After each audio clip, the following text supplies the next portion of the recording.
সুপ্রিয় দর্শক আসসালামু আলাইকুম রহমতুল্লাহ। মোমবাতি টিভি 24 এর পক্ষ থেকে আপনাদের জানাচ্ছি শুভেচ্ছা অভিনন্দন। আমরা আমাদের মোমবাতি টিভির পক্ষ থেকে এসেছিলাম শাহবাগে।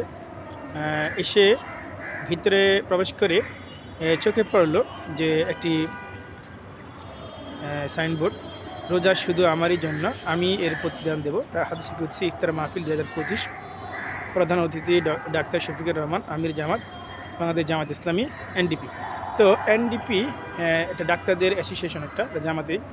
তো তাদের যেই রমজান মাসে যে প্রোগ্রামটি হয়েছিল, ইফতার মাহফিল হয়েছিল, সেই মাহফিলে কিন্তু যে ব্যানারটি এখানে লক্ষ্য করছি, সেটা কিন্তু এখনও অক্ষত আছে। আসলে আমির জামাতকে সবাই ভালোবাসে বলেই মূলত এখনও লিফলেটটি, এই বিজ্ঞাপনটি বা এই পোস্টটি এখনও এখানে রয়েছে। তা আসলে এই ভালোবাসা ছড়িয়ে পড়ুক মানুষের জন্য, ইসলামের জন্য। আল্লাহ হাফেজ। আসসালামু আলাইকুম রহমতুল্লাহ।